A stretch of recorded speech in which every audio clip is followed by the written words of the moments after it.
Hi, welcome back to Bexhill West. Well, it's been a busy week this week as I've focused on trying to get the sort of the new version of the station up to where the old version was. And we'll have a little look at that today and we'll see. I'm nearly back to where I was. In fact, some parts have progressed further than I had got to previously, so I'm quite pleased with the progress. Now, the other headline news is that I've been working on this little thing as well. This is the clock tower that sits on top of the station, and it's quite an interesting structure, so we'll have a little look at that as well.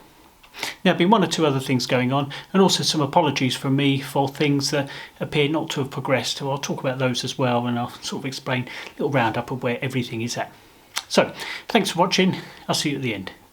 So then, by way of a recap and an introduction to this video for those who don't know what I'm doing, this is my original building, or my original model of the Bexhill West station building. And it's okay, it was progressing well. However, I run into some difficulties, notably with how the canopy on the back of the concourse sort of interface with the building, which led me to notice that some windows and doors were in the wrong place.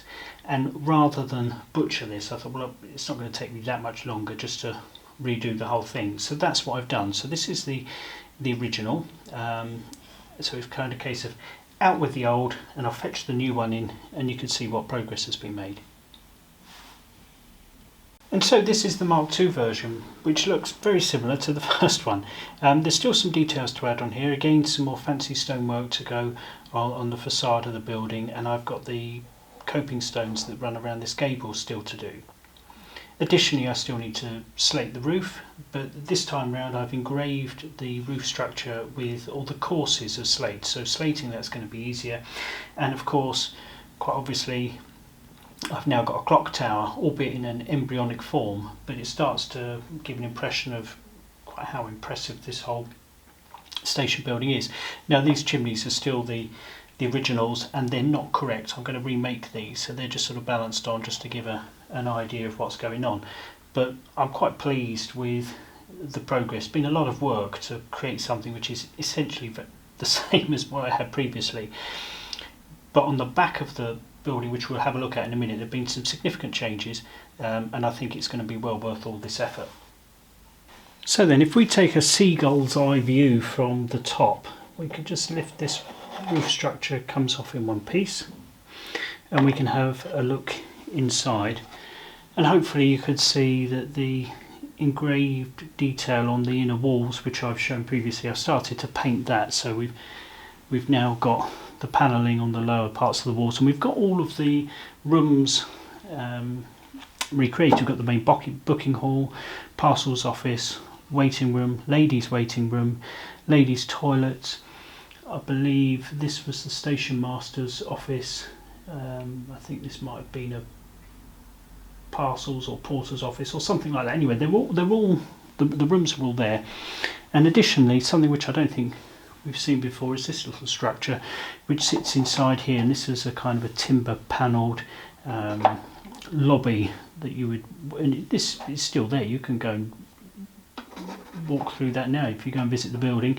It's quite beautiful. This booking hall had a vaulted ceiling, and that's all going to be recreated with some fancy balustrading and timber work inside, so that's all going to be incorporated in there too. So that is where we're at with the interior, and I have done, although I've not got them with me here, I've done some parquet flooring for the whole thing as well. And each of these rooms, as far as I reasonably can, will be modelled with the furniture and whatever that would have been in there. I've also got, not with me here, but I will show in a future video, the fireplaces. There was quite a grand fireplace here in the booking office, the waiting room, and smaller fireplaces up the other end of the building as well. So all of those will be incorporated. So if I pop the roof structure back on, there we go.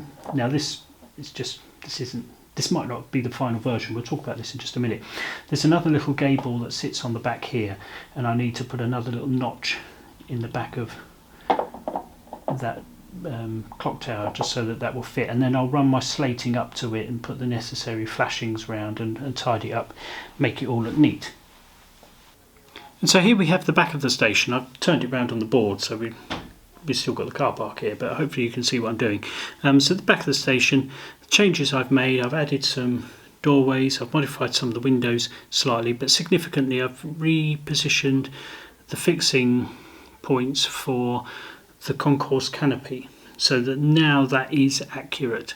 And I've got this little canopy here that sits between the refreshment room and the main station building, and this will clip on just as it did before, but we can see another little modification that I've got to make here, in that it's not quite long enough. I just need to either extend it, or I think I might remake it, and that would be quite nice to get that finally fitted up permanently and painted up to make it look nice. There's quite a bit of detail in it, and I think when it's painted up it's going to look tremendous.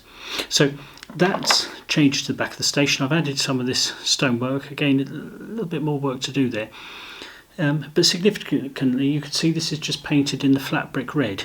So I've still got to add the mortar detail to this, and I'll show how I do that.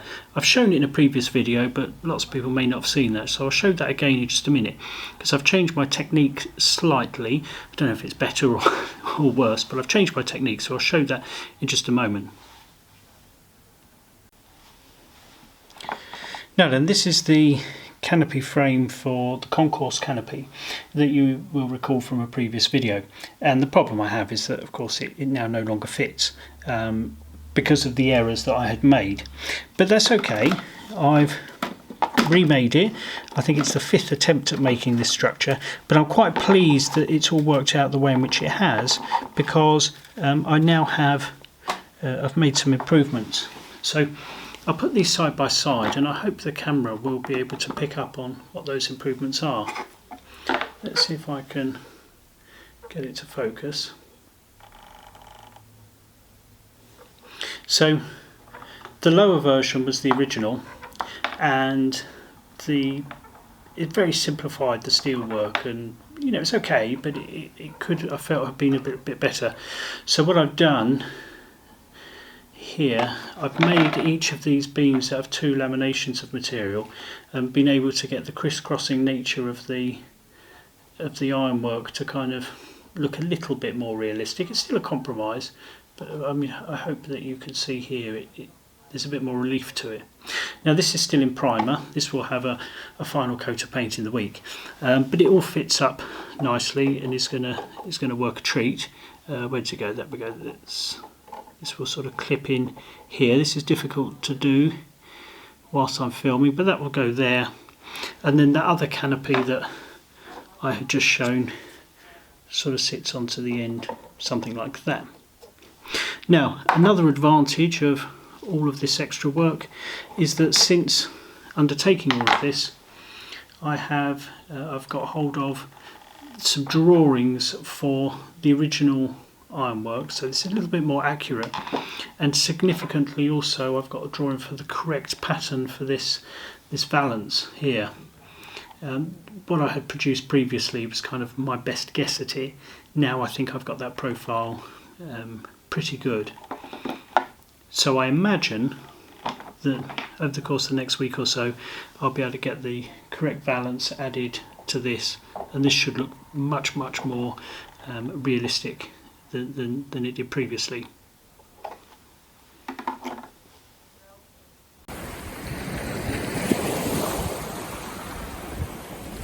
Now, one of the things that I'm quite pleased with is the brick detail effect, and this has taken me a while to sort of perfect, and I'm still not there yet, but the overall effect is quite realistic. Now, in the past I have used a grey wash on this to try and tone down some of the whiteness that's apparent, and I'm aware that when I film this, particularly with bright lights, the mortar detail is just a little bit overpowering and the walls appear really quite white, whereas on the real building the mortar detail is very thin joints and really not very significant at all.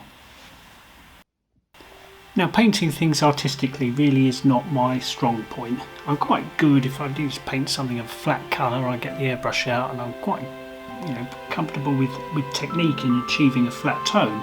But when it comes to sort of doing artistic things, I've mentioned this before, I'm much less confident. So this is the approach that I use, and I apologise for those of you who've seen this before. I'm going to modify my technique slightly here.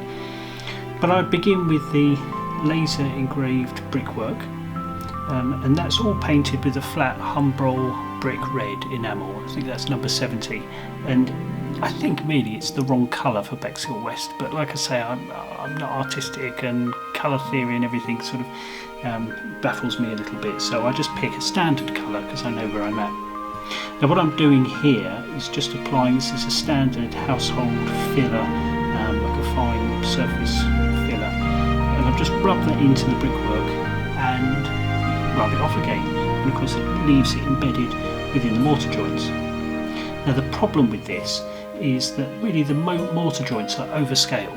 Now I know that, but there's a limit to how fine, you know, the curve or the cut line of the laser is what it is. I could reduce the power, but I'm sort of happy with where I've got the settings in terms of an overall look. Now if we go and look at Bexhill West Station, we can't see all these visible mortar lines. In fact, you know, you're sort of 20 yards away, you can't see the mortar at all, and the bricks are very high quality and one tone. However, in order for the model, I feel, to look right, the brick detail is quite important. Anyway, what I'm doing now, having put that filler on and rubbed it off, I'm now dry brushing some more of that Humbrol brick red over the top. Now I'm not a dry brushing expert, so this is definitely not a how-to guide. This is something I struggle with, and I'm sort of reluctant to do it every time I do. But I'm trying to build up that red tone very, very slowly. And like I say, I'm not a dry brushing expert, so this is what I do, and if it's wrong, then so be it. But just get the paint, wipe most of it off, and I leave it so there's next to none left on the brush. And then I just continue to paint that over the surface. Now these walls, I'll probably repeat this process 2 or 3 times. I find that once I've done one round of dry brushing, it still looks patchy. I do a second, it still looks patchy. And one of the problems I have is that when I film this for YouTube, I'm using bright lights, and it sort of accentuates the whiteness of the mortar. And I'm aware that in all my videos the building looks sort of looks white and not sort of a nice brick red colour. So I'm going to take this dry brushing to a point, and then I might work on my lighting and stuff, because in reality I think it looks really quite good, quite realistic in sort of daylight, and you know, when you're looking at the actual thing, but often on camera it doesn't do quite so well. But there we go, hopefully you can see that colour going on. It's really quite subtle, and I'm sure people who are more expert at this process would be able to be a bit more, I'm going to say heavy-handed, or put a bit more colour on and achieve the effect thereafter a lot more quickly, but I'd sort of do this slowly. Now this footage is sped up I think 3 or 4 times, so I don't work that quick. But you get an idea, and at the end what I'll do is I'll do a kind of a before and after, and I'll show you the difference after one sort of pass of dry brushing. But I think in reality this is probably going to end up with maybe 3 goes of this, and that should get my colour tone sort of fairly consistent across the building. Those mortar joints will still be visible, but like I say, in terms of the effectiveness of the model, I think it's important that they're there. It's nice to be able to see it. So let's see a little transition from before, and I'll just fade this one out into the after, and that's one pass of dry brushing. I'll probably do, as I say, a couple more and just get that effect a little bit sort of enhanced.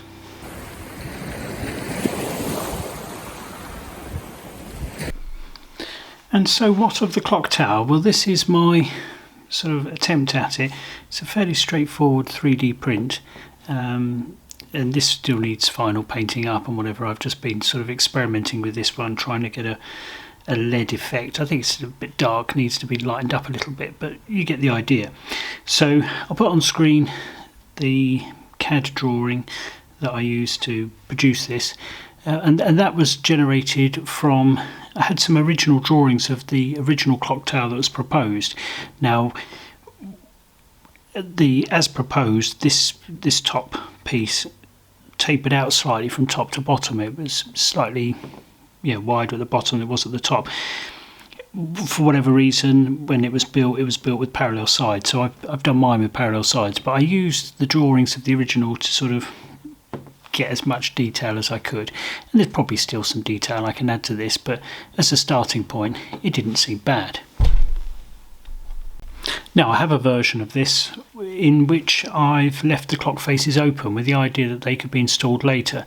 You see, on the original these were glass faces, and it's illuminated inside, so at night these sort of shine, you can see the time at night.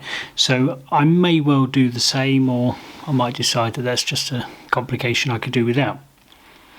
Now I have experimented with producing this top piece and this base pedestal as two separate elements, because it occurred to me that wherever you set your camera you can at most only ever see two of the clock faces, and I thought I could have clocks with telling the time at maybe in the evening on two of the faces, and then maybe at a time in the morning on the other side, so I could just simply rotate this top round depending upon where I want to set my camera up and what time of day I want to sort of show in a photograph, and then I can kind of tell the time.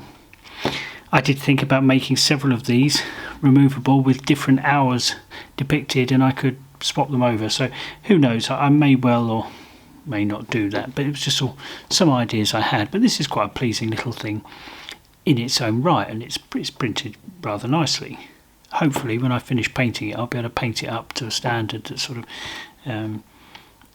does it justice, really. This is a case of my drawing skills on the computer being rather better than my painting skills. So that's been the progress with the station, but what about my other projects? I seem to have lots going on at the moment. Well, the carriages are developing well. I've actually got some material on order. I'm going to have one last go at laser cutting the coach sides for those Maunsell Hastings stock carriages, and I really have got to make potentially dozens of those, so I'm trying to find the most efficient way of doing it. Now my first experiments with my sort of casting method that I was proposing are looking quite promising. I'm not at a point where I want to share anything yet. Now I've never intended this to be a kind of a how-to channel and for me to be telling people how to do things, but by the same token I don't want to show something that I know is fundamentally wrong. So I'm going to just experiment with that a little bit more, but I think I'm pretty close to having a system whereby I can not mass produce, but certainly batch produce cast resin carriage bodies quite quickly and with a level of detail which I think is approaching that of an injection moulded part. And if I can get close, then that's good enough for me. I'm not going to beat myself up over it, but that's looking quite encouraging. So I would expect next few weeks maybe to have some sort of further progress to report on that. And because I'm perfecting that process, I want to apply that to my E1 locomotive as well. So that project hasn't stalled, that's still going ahead. I've done several more 3D prints, and with each one I'm just improving the quality of it. But it seems silly just to keep an update, or here's another version of the same thing. So I'm going to sort of hold that one back until I think I've made significant progress, and importantly sort of worked out the repeatability of it, so that I can continue to produce similar sort of items of the same quality reliably and know exactly the formula, the recipe for success, if you like. I think that's something that'll be worth sharing. So the other big project is the turntable, and so much around what I'm doing with Bexhill West is now dependent upon that turntable. And I've got the additional joy now that I'm also producing one for the Rother Valley Railway, and I want to do something to thank the Ipswich Transport Museum, who originally supplied those drawings, which you may have seen from my last video I've been working from. So probably over the next 2 or 3 weeks that's going to be my main focus, get the turntable all figured out.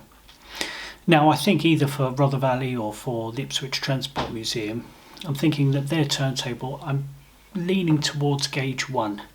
I think that's a really nice sort of robust size.